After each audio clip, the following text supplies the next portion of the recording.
All you need is one person in your life who says, "You got this, I believe in you," and you will find courage and energy to do things that you would not have had before.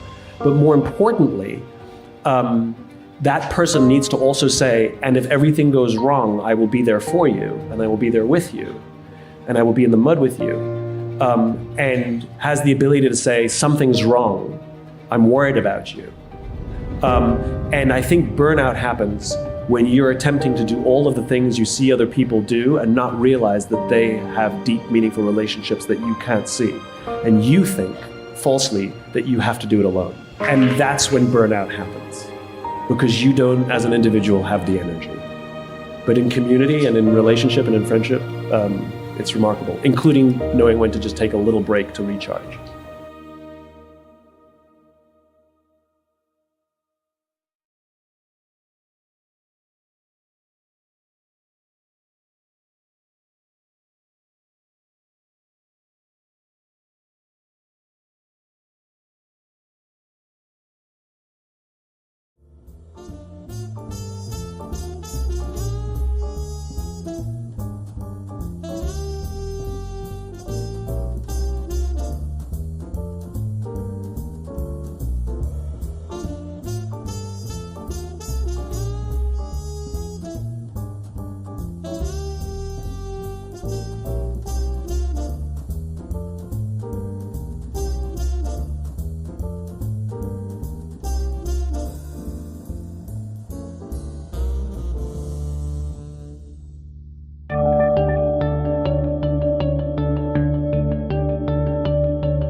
Hello, everybody. I'm John Self, and welcome to Office Hours. We have a great stream for you today. We're going to be talking about don't be afraid to plan. I've been talking to candidates all over the country recently, and I've gotten some of the most amazing reasons people do not engage in written career planning, even though the upside is so incredibly strong. And so today we're going to focus a little bit on that, and we'll leave it open for questions if you have any. Don't just write them and drop them in the chat box at the below, and we're glad to get with them. We will not use your last name, and if you live in a small town, we will not use your first name and the town. This is all about information, not about trying to prove. We have people listening all over the place. Most of the time, a lot of our viewers come on replay because we're at 4 o'clock in the afternoon. So let's start today with our presentation about career planning. I think the overriding sort of theme today is avoid the crowds. Chart your own course. Make an investment for your future that will pay off. And I assure you, this is one that will be. Even if you hire a coach and it costs you $1,500, $2,000, $4,000, something like that, you will get that money back hundreds of times over in your career. Let me tell you a little bit about myself. I'm a former crime writer, investigative reporter. I spent time as a public relations person at Herman Hospital, which was where I was born, which was great symmetry. I've had a lot of that in my life. I was the original director of Lifeline at Herman Hospital, which was the second program in the country. And we were very successful, and I was hired to be the national marketing manager for the aircraft company. And I put together the next 13 or 14 programs nationally. All but one are still operating today, and I'm very proud of that. I'm an experienced business developer in management services. I ran a large EMS company and did a lot of government relations work. I taught the interview course for a global professional association for more than 10 years, and I've recruited across the globe in 6 countries, 4 continents, and across 48 U.S. states. I've written, I'm an essayist, and I have done speaking in the past, although today my goal is not to get on another airplane. I spent 42 years traveling. Enough is enough.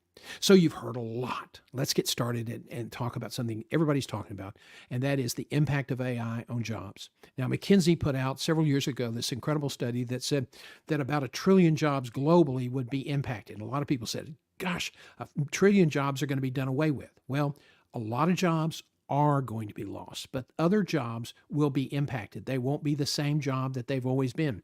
Some will benefit from productivity increases, others will lose out in terms of reduced scope or responsibility and probably even compensation. But there will be significant disruption. Mark Cuban has, and several other people have said that between 5 and 10 million people in the U.S. will start to lose their jobs within the next 3, 5, 6 to 10 years. And the challenge here is, what do we do with those people? Because there won't be jobs for them to go into. All the skills that they have won't be necessary. I told somebody the other day, he said, I have been an accounts payable clerk for 30 years and I'm ready to retire, but I need to keep working for a while because I don't have enough retirement. He said, now I'm told that probably my job will be eliminated within the next year. What do I do? And I said, well, if I remember correctly, earlier in your career, you were a short order cook in your father's diner. And he said, yes. And I said, people will always need to eat.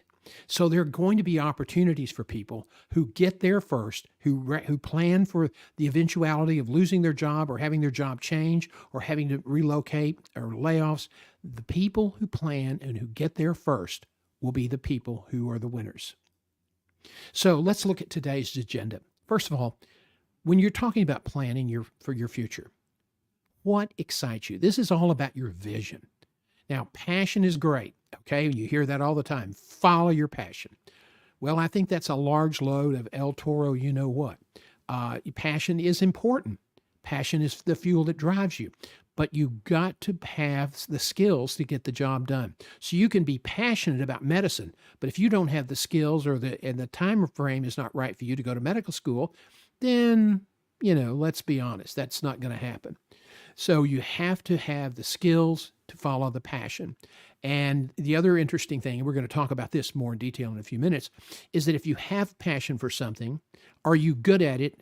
And is there a market demand for it? Because if you're good at it and you're passionate about it, but there's no market demand, then that's just a hobby. But if you are good at it, there's a market demand, that can be a side hustle, or it can be a new career path. So let's talk about second step in today's agenda. Will be about the inventory. What do you have? What will you need? Dig deep. Be honest. You got to understand who you are, what you have, and what you're going to need if you want to move in a different direction. A lot of people talk about doing something or putting together a business, and they come up with this idea and they get real excited and they excite themselves to the point and they start the business and then it doesn't do well because they didn't do all the homework they should have done. And I'm guilty of that. I've done that in the past and been able to recover from it. Okay. You don't need to make that mistake. If you have an idea for a business or you have an idea for a new career, you need to do your homework. Is there a demand for this? Is it a job that is sustainable? Is it a job that will survive the AI implementation? Is it a job that you can make a living at? So do your homework. What are the requirements if you want to make a career change or you want to move to a different job? What do you have to do in terms of job requirements? Is your runway compatible with your goal? When I say runway compatible with your goal, length of time, okay? Ask for feedback from colleagues. We'll talk about that in greater detail today. And then the final thing is reverse engineering. You begin at the end and backfill the necessary steps. So that's our agenda today, and let's get started.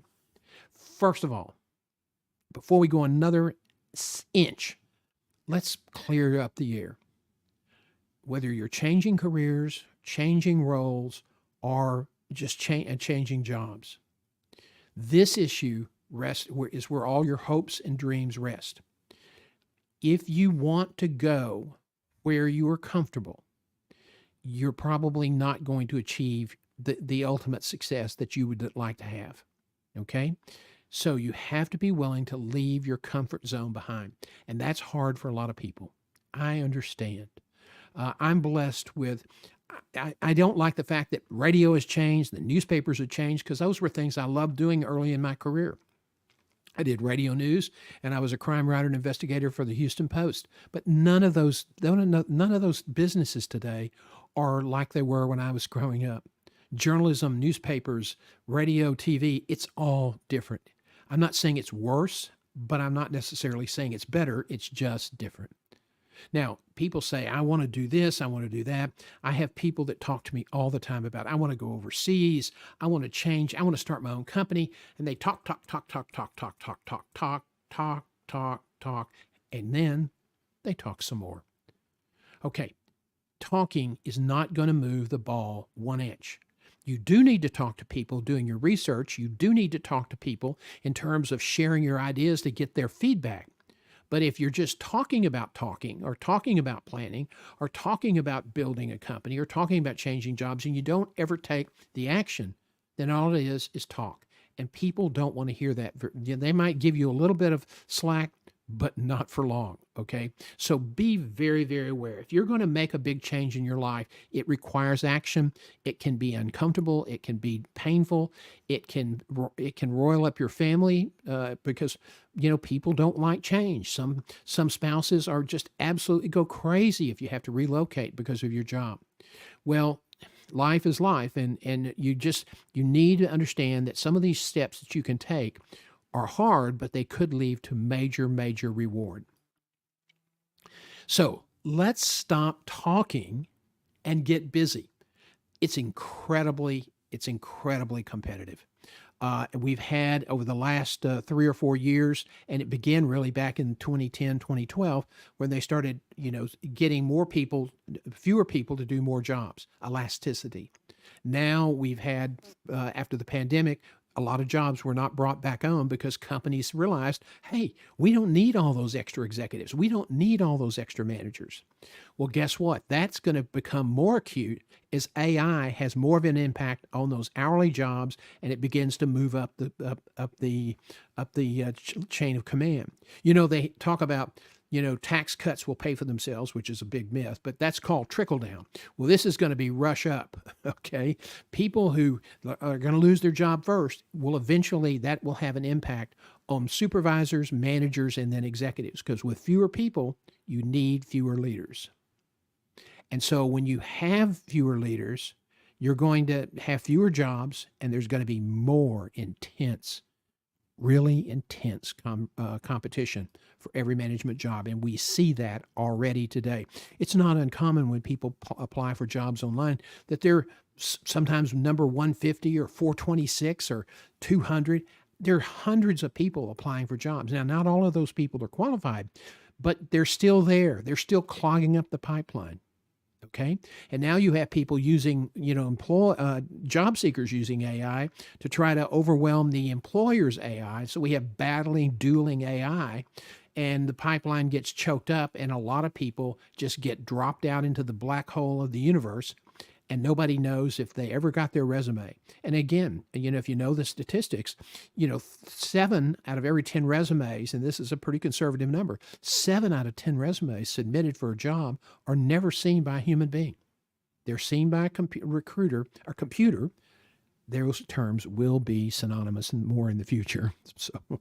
But they're seen by a computer, but not a human being, and they're rejected. And if you may not have ever been told that they received your resume, and you will not be told that they rejected your resume. Competition is intense. But if you have smart planning, if you have a positive outlook, if you are enthusiastic about making this transition, that can be a powerful, powerful formula for success. Now, when I was selling helicopters to hospitals, people said, "Oh God, this is going to be a disaster." He doesn't know much about helicopters. He recognizes hospitals 3 out of 5 times. They're flying him around the country first class. He's got long hair talking to conservative white men. What possibly could go wrong? Well, I sold 14 programs in less than 3 years. What went right was that I was enthusiastic. I was excited about what I was doing, and that led me to great success. I am no great salesman. I have probably lost more deals in the coaching industry because I'm not a great salesman. But who I am is authentic. My father once said that you're as full of it as a Christmas turkey and that you could talk up a brick wall. Well, that's one of my gifts. But sometimes that's not necessarily the right thing in sales. So let me just say this, the competition is intense, but if you believe in yourself, if you're enthusiastic, if you bring optimism to the table every day, if you bring gratitude to the table every day, you will succeed. So let's talk about the first thing, the vision. What excites you? So do you have any skills? If you say, I really want to be an investment banker.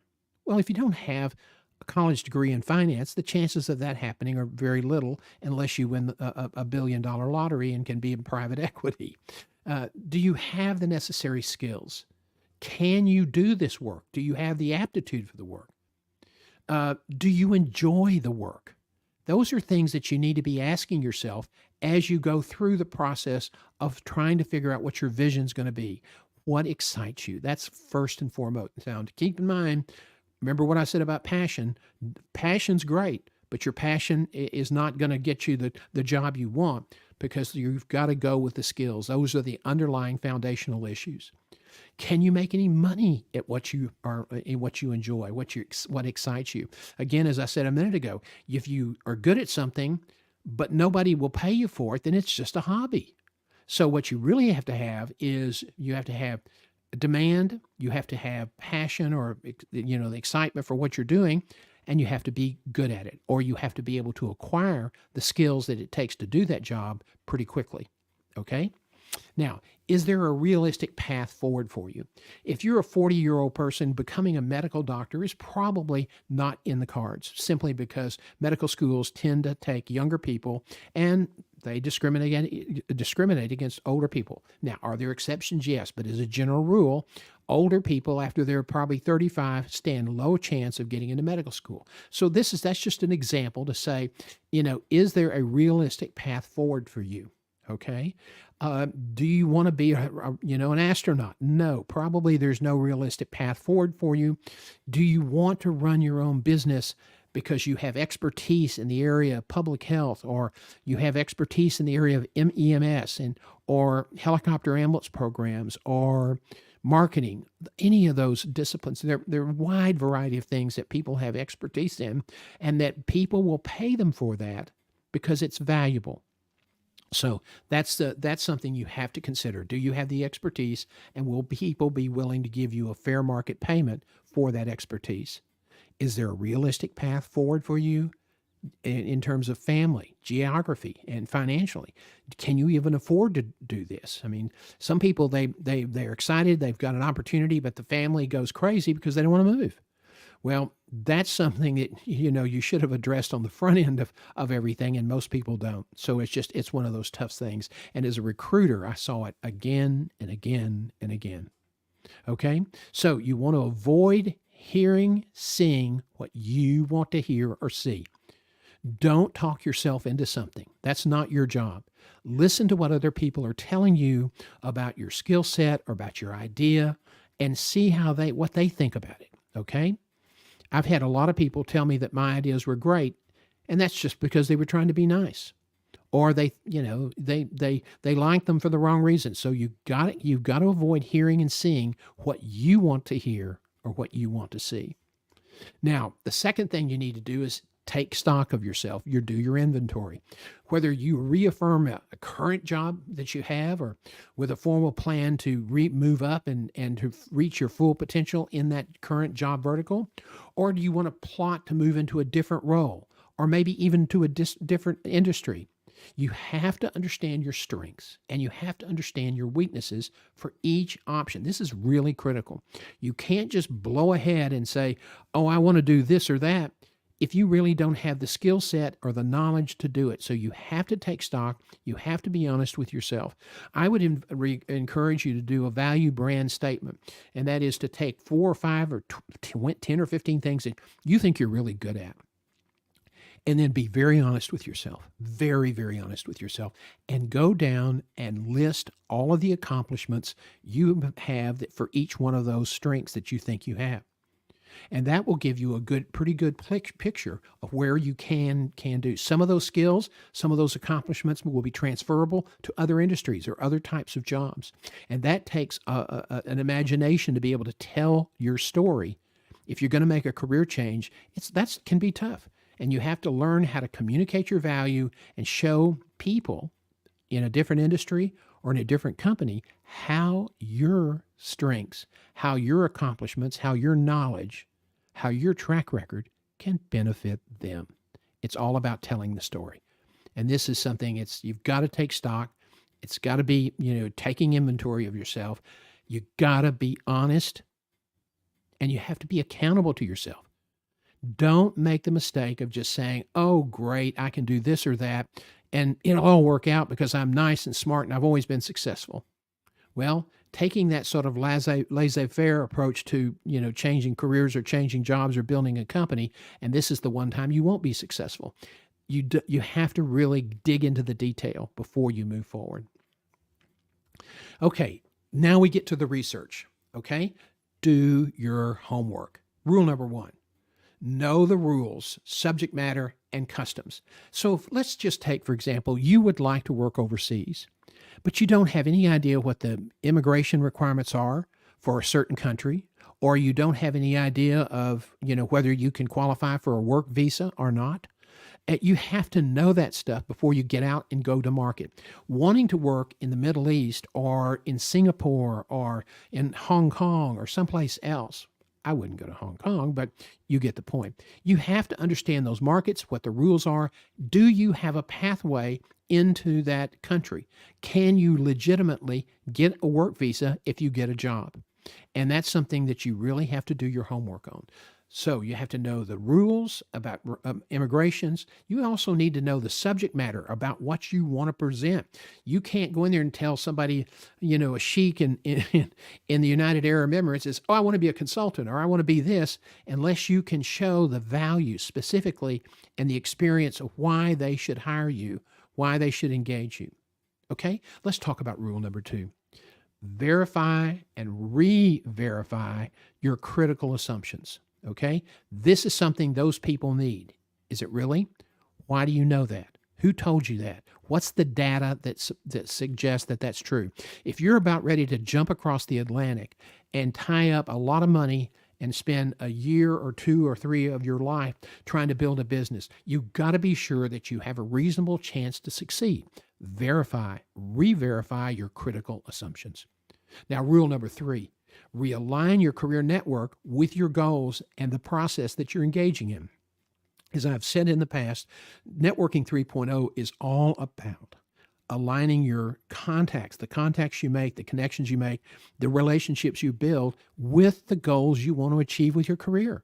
It's no use having people on the East Coast or West Coast if really where you want to be is in Singapore. You've got to start building those connections, and it takes time. One of the things you can use to advance that is to start using emails that are video driven. SendSpark, BombBomb are 2 great sources you can use to do that. It takes time to build relationships. It takes time to build relationships. You can also start building your expertise by volunteer to do speeches that in areas where you can you have the opportunity to demonstrate your expertise and your knowledge. And that will be one way that you can land maybe some assignments in the U.S. or appeal to someone who has opportunities overseas.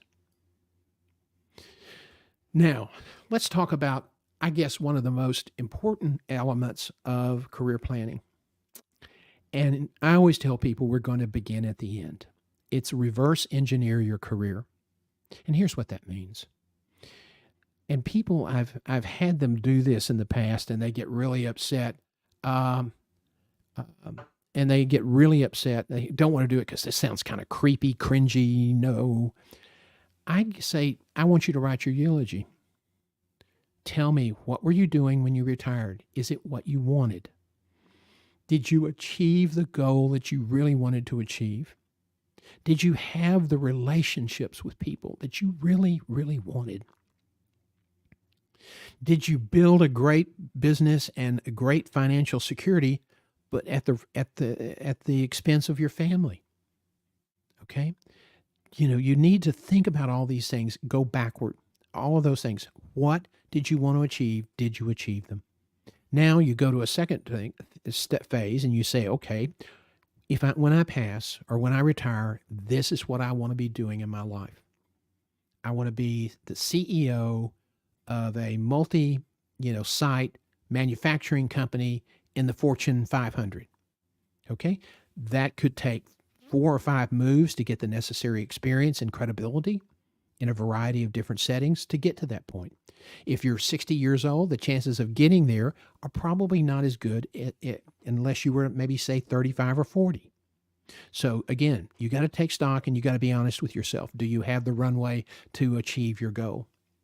Think about now the title, scope, location, and compensation parameters that you really would like to write into your plan. What do you want? What's the title? What are you going to be making? Where are you going to be working? What are they going to pay you? What are you going to try to achieve with this?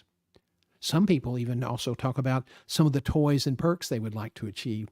I want to have a lake house, or I want to be able to lease a house in Aspen or in skiing because my family, we love skiing. If you don't set a goal, the chances of you getting that are not very good. You might win the lottery, but more than likely that's not going to happen either. So you want to be specific about writing things down that are fit into this reverse engineering image that you're building. And again, as I said a minute ago, number 3, identify your runway. How long will this journey take you? What are the progress benchmarks that will allow you to say, I'm succeeding on my journey, or I've got work to do and I'm behind and I really need to get busy? You need to have those benchmarks to hold yourself accountable. And those benchmarks need to be based on the honesty of your skills and your knowledge. So these things are really, really important. And finally, you've got to be able to define why people would want to hire you. That's one of the biggest problems you see in executive recruiting. Tell me about yourself, and they immediately go to the default position of summarizing their resume. Okay, that doesn't get it. People want to know what value you bring to the table. This is all about an era of behavior and values interviewing. Coming to answer questions is good. You got to do that. But coming to answer questions and not selling yourself and not putting out stories about how you've been successful and how your value has benefited other organizations, that's not going to work anymore. You've got to do those things in order to be seen, in order to be appreciated. Now, if you want to go overseas or if you want to go change industries, you've got to start building the case. What skills, what experience, what accomplishments or successes do you have that these people can say, yes, we can benefit from having that person with our organization? Okay, you've got to be able to do that. You can't just send them a resume and hope they will figure it out themselves. This is all about a campaign to sell you to get the job that you really want. It's about selling your value to achieve the goal that you want to achieve. People say, it's just, yeah, but everything's going to change. Yes, it will change. No kidding. Just like business strategies change all the time. But you won't find too many top-notch CEOs who say, hey, we're not going to have a SIT plan because it's going to change. Their board probably would not be very impressed. And I have seen hospital operating officers who became CEOs that just didn't understand the need for a strategic plan. Were used to business plans, and they got into such a mess because they lost doctors. They didn't see strategic opportunities in advance. So you have to plan, and that also accounts for your career. If you're not planning for your career, you will not achieve most of the goals you set out. Now, people say, I can't do this. Yeah, you can if you really want to, if it's a reasonable goal, if it's approachable, if this is a goal you have the skills and the knowledge to achieve, or that there's a reasonable opportunity to you to bridge any gaps, then you can do this. You just got to get rid of that pesky T there that makes it can into can't. You can do this, but it takes a lot of hard work and it takes action. You can't sit around talking about it. You have to believe in yourself. I hope you'll join us tomorrow on Career Live. At 7:30 a.m., we're going to kind of summarize what we've talked about this week. There's some other interesting trends that are developing. We'll cover a few of those in the morning. We'll be live at 7:30 a.m. on LinkedIn, on YouTube. It's called Guiding Your Career, John G. Self, and also Facebook, the johngself.com Facebook page. So we hope you'll join us in the morning at 7:30 a.m. That's Central Time. I want to thank you for joining us today. And if you have any questions, let me see if we be sure I'm not bugging out before any people have a chance to answer questions. Now, if you're seeing this on replay and you have questions, you can email me at john@johngself.com or info@johngself.com. I want to thank you for joining us today. It's always a joy to be with you. I enjoy doing these live streams. I'm hopefully getting better at it. And if you have ideas of information you would like for us to cover, things that you feel we need to spend more time with, let us know at info@johngself.com, and we'll be happy to produce your ideas for one of our upcoming streams. Remember, every Tuesday at 11:30 a.m., we have Lunch and Learn. And every Wednesday at 4 p.m., we have office hours. And Thursday morning, we have Career Live, which is kind of a summary of the activities of the week. Thank you all very much, everybody. And we'll see you tomorrow morning at 7:30.